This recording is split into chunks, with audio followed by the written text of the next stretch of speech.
Salam dəyərli müəllimlər. Sertifikasiya imtahanına hazırlaşan ibtidai sinif müəllimlər üçün riyaziyyat fənnindən model sınaq 5 ilə qarşınızdayıq. İlk 4 sınaq kanalda yerləşdirilib. Baxmayan müəllimlər mütləq həmin izahları ardıcıl olaraq izləsinlər. Ümumiyyətlə bir şey əminliklə sizə vurğulayım ki, kanalda paylaşdığımız model sınaqlar, mövzu izahları, əlavə test izahları bunları ardıcıl olaraq və dönə-dönə izləyin. İmtahanda sizin bir probleminiz olmayacaq. Vaxt itirmədən keçək suallarımızın izahına. Birinci sualımız bərabərsizlik mövzusundan bağlıdır. Bilirik ki, həm MİQ, həm də sertifikasiyada bərabərsizlik hər imtahanda qarşımıza çıxan mövzulardandır. X üstəgələk 4 böyükdür, bərabərdir 12-dən, kiçikdir 20-dən. 2 qat bərabərsizlikdir. Deyə bilərik ki, biz bunun hər tərəfindən 4 çıxırıq və ya başqa cür ifadə eləyək. Demişik ki, bu ortada üstəgəl varsa, sağa sola çıxmasından keçəcək və özü də burada silinəcək. Qaldı burada x. Böyükdür, bərabərdir 12-dən 4-ə çıxanda 8, kiçikdir 20-dən 4-ə çıxanda 16. 2 qat bərabərsizliyi aldıq. Bu bərabərsizliyin ödəyən ən kiçik həll 8-dir. Çünki kiçikdir, bərabərdir. Ən böyük həll isə 15-dir. Yəni 16-dan kiçik olan ən böyük ədəd 15-dir. Ən böyük natural ədədlə yüzlük mərtəbə qiyməti 400 olan ən böyük üç rəqəmli tək ədəd. Yüzlük mərtəbə qiyməti 400 deyirsə, demək bizim bu üç rəqəmli ədədimiz 4 ilə başlayır. 4 və ən böyük dediyinə görə 9 yazacağım. Rəqəmləri müxtəlif şərti olmadığından 2 dənə 9 ardıcıl götürə bilirəm, bir problem yoxdur. Və diqqətli oluruq, tək ədəd həqiqətən də 499 tək ədəddir. Buradakı 4-ün mərtəbə qiyməti də 400 edir. Bu da aydındır. Və bunların cəmini məndən soruşur. 499 üstəgələk 15, 499-un üzərinə 15 gələndə 514. Doğru cavab B variantı. Növbəti sualımıza baxırıq. Növbəti sualımız maraqlı bir yaş məsələsidir. Ata ilə ananın yaşları cəmi 75, ata ilə oğlun yaşları cəmi 45, oğul ilə ananın yaşları cəmi 40 olarsa, 4 il sonra oğlun yaşı neçə olar? Bu bir növ cüt-cüt toplamaq. 2 ədədi cüt-cüt toplasaq filan ədəd alınır və ya 3 bucaqlının tərəflərinə ona aid bir nümunədir. Elə yazıram. Ata üstəgələk ana bərabərdir 75. Ata üstəgələk oğul bərabərdir 45. Oğul ilə ananın yaşları cəmi. Yazıram bura ana üstəgələk oğul bərabərdir 40. Bunları fərqli dəyişənlərlə də ifadə edib yaza bilərdim. Ataya x deyək, anaya y, oğula z. Amma belə daha yazdığınız da bura bir əziyyətimiz getmədi. İndi toplasaq, tərəf-tərəfə toplasaq, atada bax, ata 2 dəfə yazılıb, ana 2 dəfə yazılıb, oğul 2 dəfə yazılıb. Hər bir 2 dəfə yazıldığına görə yazıram 2 ata, üstəgələk 2 ana, üstəgələk 2 oğul. Mahiyyətini başa düşün deyə bərabərdir. Bu sağ tərəfləri də toplasaq 75 ilə 45 eləyir. Nə qədər? 120 üzərinə də 40 gələndə elədi 160. İndi bunun hər tərəfini 2-yə bölsək alınır. Ata üstəgələk ana üstəgələk oğul bərabərdir 160-ı 2-yə böləndə 80. Demək, bizdən sadəcə bunu da soruşa bilər. Hansı ki, məsələlərin çoxunda belə soruşulur. Hər üç şəxsin yaşları cəmi 80-dir. Amma bizdən oğulun yaşı soruşulur. Burada bir şey deyim ki, sizə müəllimlər. Atanın yaşını bizdən soruşursa, ata harda yoxdur? Baxın, ana və oğul 80-dən 40-a çıxaraq. Ananın yaşını soruşursa, ana harda yoxdur? Ata və oğul. Buradan 45, 80-dən 45-ə çıxaraq. İndi bizdən oğulun yaşını soruşur. Oğul harda yoxdur? Ata və ana. Başqa cür desək, ata və ananın yerinə gətirib 75 yazırıq. Yəni buradan bura qədər 75 üstəgələk oğul bərabərdir 80. Buradan da oğul bərabərdir 5. Amma cavab 5 deyil. 5 oğlun indiki yaşıdır. Bizə oğlun 4 il sonraki yaşı lazımdır. 5-in üzərinə 4 gələndə eləyir 9. Doğru cavab D variantı. Növbəti sualla qarşınızdayıq. Həndəsə ilə bağlı bucaqlar. Bu sualda həm açıq bucaq, həm düz bucaq, həm kör bucaq, həm tam bucaq hamısı ifadə olunub. Sualın gözəlliyi də budur. Açıq bucağın 6-da 5 hissəsi, düz bucağın 0,4 hissəsi və ən kiçik tam dərəcəli kör bucağın cəmi tam bucaqda neçə dərəcə azdır? Açıq bucağımız 180 dərəcə olan bucaqdır. İndi bunun 6-da 5 hissəsi 180-in 6-da 5-i. 6 6-ya 1, 180 6-ya 30. 30-u 5-ə vuranda elədi 150 dərəcə. Düz bucağımız hansıdır? 90 dərəcə. Yəni bir növ bucaqları təkrarlayırıq. 90 dərəcənin 0,4 hissəsi. Bu vergüllə bu 0 gedir. 9, 36 dərəcə. Gəlirik ən kiçik tam dərəcəli kör bucaq. Bu biraz sizə səsləniş olaraq qəribə gələ bilər. Kör bucaq 90 dərəcədən böyükdür. Və 90 dərəcədən böyük olan ən kiçik kör bucaq hansı olacaq? 91 dərəcə. Bəs bu tam sözü nədir? Tam dərəcə. Yəni onu kəsir deyil. Məsələn 91,5 deyil. 91,7 deyil və ya 100-dən neçə deyil. Elə 91. İndi bunların cəminə baxıram. 150 dərəcə üstə gələk 36 dərəcə, üstə gələk 91 dərəcə. Toplasaq, hər biri eləyəcək 277 dərəcə. Tam bucağımız hansıdır? Bəs tam bucaq 360 dərəcə olan bucaqdır. Bütöv çevrədə deyə bilərik. Bu 360 dərəcədən 277-ni çıxanda qalacaq 83 dərəcə. Doğru cavab B variantı. Dördüncü sualımız tənlik və inteqrasiya tipli bir tənlikdir. Yəni tənliyin kökünü həll edirik və o köklə bağlı digər informasiyaları yerinə yetiririk. Burada bir sualda bir neçə mövzunun bilmək bizdən tələb oluna bilər. Ona görə hər dəfə müəllimlərə xüsusi olaraq və dönə-dönə vurğulayıram ki, dəyərli müəllimlər, tənliyi həll edəndə onun qayda qanununu bilmək lazımdır. Mən cavablarla işlədim, cavabı yerinə qoydum. Bu heç cürə əlverişli üsul deyil. Buradan tənliyimizi yazaq. 2 mötərizə 42 çıxılsın 4 vurulsun x bölünsün 2 üstə gələk 15 vurulsun 3 bərabərdir. Nə demişdik? Çıx 54 bərabərliyin sağ tərəfinə keçəndə üstə gəl 54 ilə əvəz olunacaq. Yəni soldan sağa nəsə keçirsə işarəsinin əksinə dəyişəcək. Vurmadırsa bölmə ilə, bölmə vurma ilə, toplama çıxma, çıxma da toplama ilə. Və ya azalan çıxılan kimi də yanaşa bilərik. Çıx 54 bu bir tərəfə keçir eləyir, üstə gəl 54. Bu elədir 84. Buradan davam edirik. Birinci vuruq, ikinci vuruq hasil və ya vur 3 bu bir tərəfə böl 3 şəklində keçir və bu mötərizə də artıq mənasını itirir. Qalır burada 42, çıxılsın 4 vurulsun x bölünsün 2, üstə gələk 15. Yəni nəyi 3-ə vuranda 84 eləyir? 84-ü 3-ə vurduq elədi 28. Buradan davam eləyək. 42 çıxılsın 4x bölünsün 2 bərabər. 28-dən 15-ə çıxanda qalır 13. İndi buradan böl 2 bu bir tərəfə keçir, vur 2 ilə əvəz olunur və ya məhsul bölünən tapılma qaydasına da əsasən nəyi 2-yə böləndə 13 eləyir? 42 çıxılsın 4x bərabərdir 26. 4x bərabərdir 42-dən 26-nı çıxanda qalır 16, x də bərabər 4-ə. X-in qiymətini biz 4 tapdıq. İndi bizə deyir ki, bu 4 ilə bağlı hansı fikir doğru deyil? Ən kiçik sadə ədədin özünə vurulması nəticəsində alınan ədədə bərabərdir. Ən kiçik sadə ədədimiz neçədir? Ən kiçik sadə ədədimiz 2-dir. Və yeganə cüt ədəddir ki, sadə ədəd. 1 nə sadə ədəddir, nə mürəkkəb. Özünə vurulması 2-ni vuranda 2-yə bərabər 4. Demək bu doğrudur. Ən kiçik mürəkkəb ədədə bərabərdir. Bəli, ən kiçik mürəkkəb ədədimiz 4-dür. Ümumiyyətlə, sadə ədəd nədir, mürəkkəb ədəd nədir? Gəlin buna bir baxaq. Sadə ədəd 2 dənə bölən olan ədədlərdir. Məsələn, 7 ancaq 1-ə və özünə bölünür. Sonra 11 ancaq 1-ə və özünə bölünür. Mürəkkəb ədəd məsələn 12. 2-dən çox bölən olan ədədlər. 1-ə də bölünür, 2-yə də bölünür, 3-ə də bölünür, 4-ə də bölünür, 6-ya da bölünür, özünə də bölünür. Və ən kiçik mürəkkəb ədəd 4-dür. Bu doğrudur. Yəni 4, 4-dür. Ən kiçik sadə ədəddən 2-dən 4 dəfə 2 dəfə 4 8 edir. Amma bizdə cavab 4-dür, 8 deyil. Demək səhv olan və bizim testin doğru cavabı C-dir. Amma biz digər variantları da göz ardı eləməyək. Hamısının mahiyyətinə baxaq.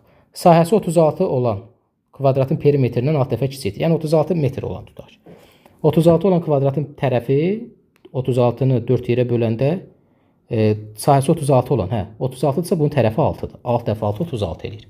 Perimetr nə qədər olacaq? 4 dəfə 6 24. 24-dən 6 dəfə kiçik. 24-ü 6-ya böləndə 4. Həqiqətən cavab 4-dür. Bu da doğrudur. Son 2 rəqəmi 0 olan ədədlər bu ədədə bölünür. Bəli, elə 4-də bölünmə əlaməti nədir? Son 2 rəqəmi 0-la bitən və ya son 25 ilə bitən ədədlər daha doğrusu, son 2 0 bitən həm 4-də bölünür, həm 25-ə. 4-də və 25-ə bölünən ədədlər 4-də bölünür. 4-də bölünmə əlamətini bir də xatırladıram. Son 2 rəqəmi 0-la bitən və ya son 2 rəqəmin əmələ gətirdiyi ədədlər 4-ə bölünən olursa bu 4-ə bölünür. Bu da doğrudur. Demək, burada doğru cavab C. Növbəti fəza fiqurları. Fəza fiqurları bildiyimiz kimi imtahana yeni artırılan mövzulardandır.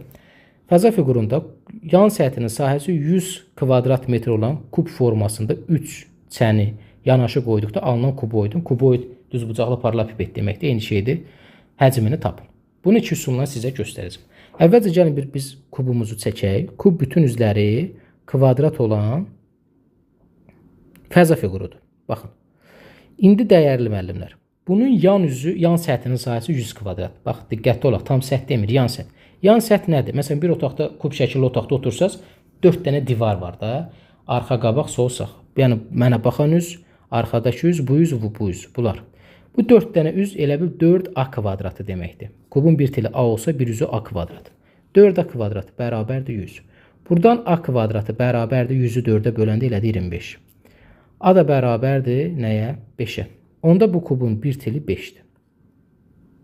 Bütün tillər də bir-birinə bərabərdir. Onda həcmi nəyə bərabərdir? 1 kubun. 5 dəfə 5 vur, 5 vur, 5 elədi 125. Həcm yadda saxlayın. Əgər fiqurlar bitişik qoyulursa, həcm birinin həcminə vurulur. 3 dənə dediyinə görə 125-i vurursan 3-ə bərabər eləyir 375. İndi burada cavab Y.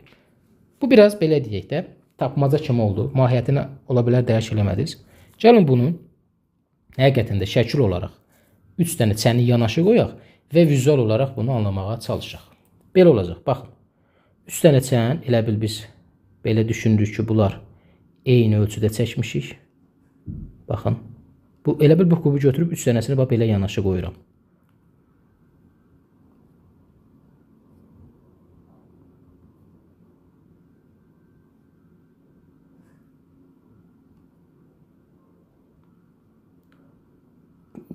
Tam simmetrik çəkməsəm də belə düşünək. Baxın, 3 dənə kubu yanaşı bu formada qoyduq.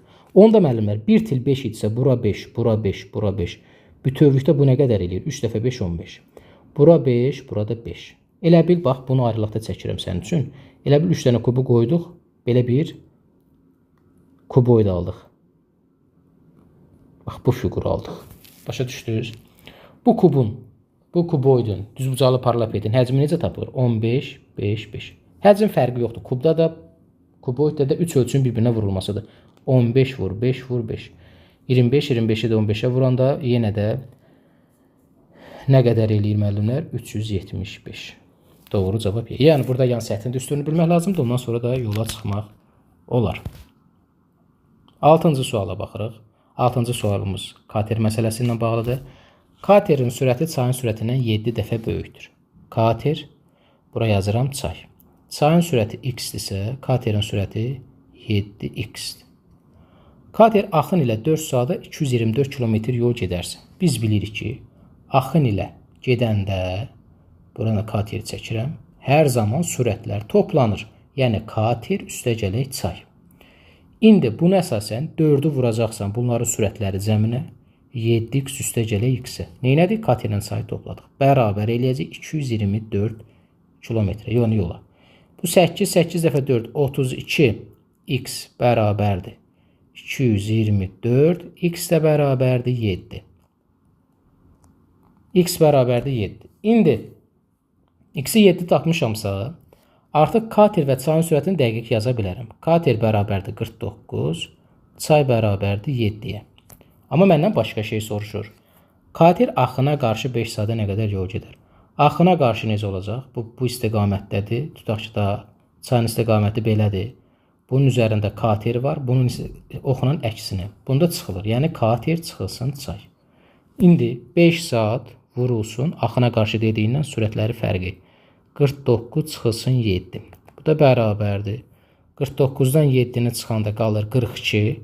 5-i də 42-yə vuranda 210 kilometr. Doğru cavab B variantı. Bax, katerlə bağlı çətinlik çəkirsinizsə, kanalda 30 dəqiqə kater məsələsini öyrənək adlı bir izah var. 100% deyirəm ki, baxan kimi anında başa düşəcəksiniz. Bölmənin müqayisəsi. Bu sualda da müəllimlər çətinlik çəkir. Bunu sizə 2 qayda ilə izah edəcəm. Bərabərdir B bölünsün 15, bərabərdir C bölünsün 4, bərabərdir D bölünsün 10. Dəyərli müəllimlər. Əgər bölmənin müqayisəsi verilibsə, kiçik ədədin yanında duran hərf kiçik olacaq, böyük ədədin yanında duran hərf böyük olacaq. Yəni burada rahat toplama olacaq.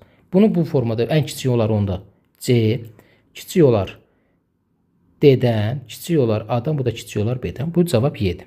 Bu o deməkdir ki, C çox kiçik ədəddir ki, bunu cəmi 4-ə bölmüşük. Bax, məsələn, ən böyük B-dir. Niyə? Çünki B o qədər böyük ədəddir ki, mən onu 15 yerə bölürəm ki, bərabərliyim ödənsin. Və ya müəllimlər, bunun hər birini mən 1-ə bərabər eləyərəm. Müəllim, bölmədə hər zaman 1-ə bərabər eləyə bilərsən? Bəli, hər zaman 100%. Bölmədə 1-ə bərabərdirsə, demək A-nın qiyməti 12 olacaq. Niyə? 12-ni 12-yə böləndə 1 eləyir. B-nin qiyməti, bunun hamısı bir-birinə bərabərdir. Mən də bu bərabərliyi 1-ə bərabər yazıram da. B-nin qiyməti 15 olacaq. Yəni, B bölü 15 bərabərdir 1 olanda B bərabər 15 olmalıdır ki, 15 15-ə bölsün 1. Eləcə də digərlərini bu formada yazıb tapa bilərik. C 4-dür, D 10-dur. Müəllim, 2-yə də bərabər eləyə bilərim. Bəli, ədəd böyüdükcə, yəni bərabər elədiyimiz ədəd böyüdükcə sadəcə hesablama da böyüyəcək. Ona da lüzum yoxdur. Məsələn, mən buraya 2 yazsam, onda gərək A 24 olsun, B 30 olsun, C 8 olsun, D 20 olsun. Üzərinə də yazdığımızdan görürük ki, ən kiçik C-dir, sonra D-dir, adı B-dir. Doğru cavab Y variantı. 8-ci sualımız, bu da hər imtahanda bizi qarşılayan qalıqlı bölmədir. A ədədini B-yə böldükdə natamam qismətdə 3 alınır. Bölünən bölən natamam qismət qalıqda 12 alınır. Biz də bilirik ki, qalıqlı bölmə əməlində qalıq hər zaman nədir? Böləndən kiçik olur. İndi bizdə 12 kiçikdir B-dən. Bizə burada bölünən ən kiçik qiyməti deyir. 12 nədən kiçikdir? 13 və daha böyük ədədlər. 13, 14 sonsuza doğru gedir. Mən buradan bölünən ən böyük qiymətini desə, bu sual üçün o tapılmaz. Çünki mən burada B-yə sonsuz sayda böyük ədəd yaza bilərəm. Amma ən kiçik dediyinə görə 12 nədən kiçikdir? Bura mən ən kiçik 13 yaza bilərəm. 12 yaza bilmərəm. 11 heç yaza bilmərəm. Çünki qalıq böləndən kiçik olmalıdır. Onda elə bil bu deməkdir də A bölünsün 13 bərabərdir 3, qalığımız 12. Bunu da tapmaq üçün nə edirdik? Bunu bura vururduq, yəni bunu bura vururduq, 13-ü vururduq 3-ə, üzərinə 12-ni gəlirdik. 39, 39-un üzərinə də 12-ni gələndə elədi 51, doğru cavab C variantı. 9-cu sualımız həndəsə ilə bağlıdır. Amma gördüyünüz kimi, həndəsə ilə bağlı olsa da, sən burada düzbucaqlığın sahəsini, perimetrlə bağlı əməliyyatları bilməlisən, kəsirlə bağlı nümunələri bilməlisən. Baxın, düzbucaqlığımızdır. Düzbucaqlının eni 20 cm-dir. Uzunluğu isə 5-də 3 hissəsi dayanıraq 72-nin 4-də 3-ünə bərabər. Əvvəlcə tapaq, 72-nin 4-də 3-ü. Ədədin hissəsinin tapılmasıdır. 72 vurulsun 4-də 3. Yəni 72-ni 4-ə bölüb 3-ə vururuq. 18, 18-i də 3-ə vuranda nə qədər eləyir? 54. İndi 5-də 3 hissəsi 54 olan ədəd yazıram. 5-də 3 hissəsi 54 olan ədəd. Proqramda da bu hissəsinə görə ədədin tapılması, ədədin hissəsinin tapılması xüsusi gedir. Hissəsinə görə ədəd tapmaq üçün həmin ədədi hissə göstərən ədədə bölmək lazımdır. 54-ü bölürsən 5-də 3-ə. Böləndə tərsinə vurursan 54 vurulsun 3-də 5. 54-ü 3-ə bölərik 18, 18-də 5-ə vuraraq 90. Bura qədər olan əməliyyatlar hamısı düzbucaqlının uzunluğunu tapmaq üçün idi. Bizdən isə düzbucaqlının sahəsini soruşur. Sahə nədir? En və uzunun bir-birinə vurulması. 90 vurulsun 20. 9 dəfə 2, 18, sonunda 2 dənə 0 kvadrat santimetr. Çaşıb burada bir variantına qaçmayın. Burada kvadrat metrdir. Amma məndə kvadrat santimetrdir. Və baxıram ki, burada kvadrat desimetrə çevirmə var. Biz də demişik ki, kvadrat desimetrdən kvadrat santimetrə keçəndə ortada vuraq 100 var. Böyükdən kiçiyə doğru gedəndə, kiçikdən böyüyə doğru gedəndə böl 100 var.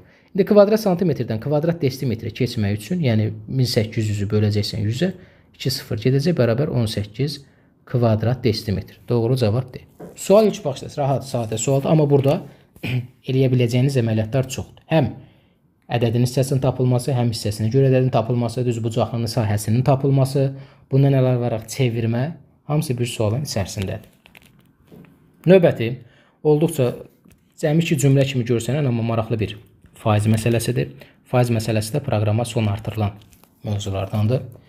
Yeni biçilmiş otun nəmliyi 80%, quru otun nəmliyi isə 10% olarsa. Burada biraz gündəlik, indi deyəcəksiniz, müəllim biz hardan bilək? nəmli ot, quru ot. Bu anlayışları real həyatdan bilmək lazım. Yeni biçilmiş ot. 2 dənə anlayış var burada.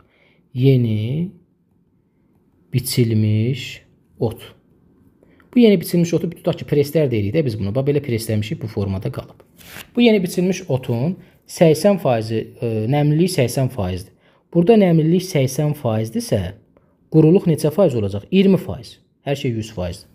İndi 18 tonda yeni biçilmiş otdur. Onda 18-in nəyini taparıq? 20%-ni, 18-in 20%-ni tapırsan, bölürsən 100-ə, buradan bu 5 bərabərdir 3,6 ton nə? Bax, burada quru ot. Burada da quru ot var, burada da quru ot. Bu o deməkdir ki, 3,6-dan tam quru. Bunun tərkibində artıq su yoxdur. 3,6 ton. İndi bu yeni biçilmiş otdur. Yeni biçilmiş ot birazdan sonra quruyur. Bura yazıram quru ot. Quru ot. Amma diqqət eləyək, dəyərli müəllimlər. Quru ot tam quru deyil. Tam quru olan bu 3,6 tondur. Bu quru otun da öz nəmliliyi, öz quruluğu var. Burada verib, nəmliliyi 10%-dir. Onda bunun burada nəmliliyi 10%-dir. Quruluğu nə qədər olacaq? 90%. Bax, diqqət elədiniz, gördünüz. 2 dənə yeni anlayışımız var. Yeni biçilmiş ot, quru ot. Yeni biçilmiş otun öz nəmliliyi, öz quruluğu. Quru otun öz nəmliliyi, öz quruluğu. Quru otun quruluğu neçə faizdir? 90%. Tam quru da burada 3,6 ton onsuz da mən bilirəm. İndi diqqət edəcəyimiz məqam nədir? Bax, bu quru ot nə qədərdir ki? Nə qədərdir ki? X qədər deyək. Bunun 90% 3,6 ton eləyir. Yəni X-in 90% bərabərdir 3,6-ya. Çarpaz formada vursaq 90x bərabərdir 360 eləyər. X də bərabər 4-ə. Yəni bunu vurduq bura. Bu birinci cavabdır. Bu birinci haldır. İkinci. Mən quru ot yazmışam. Bu quru otun, bu tam quru, yəni qupquru da deyə bilərik də. Bunun tərkibində artıq heç nə yoxdur. Yeni biçilmiş otun nəmli mənə kömək elədi ki, mən burada tam quru nədirsə onu tapım. Amma bir şey var da saxlayaq. Bu tam quru, qupquru, yeni biçilmiş otla da eynidir. Quru otla da eynidir. Yəni 3,6 ton onsuz da qurudur. O quru yeni biçilmişdə də tam qurudur. Quru otda da tam quru olacaq. Amma quru otun öz faizi, nəmliliyi, öz quruluğu var. Tapdıq burada. 90%, 10% yazdıq. Bu birinci məsələ mənə kömək elədi ki, 3,6 tonu tam quru tapım. Burada faizi müəyyənləşdirdi. İndi ümumi sənin quru otun nə qədər imiş ki, onun 90% 3,6 ton eləsin.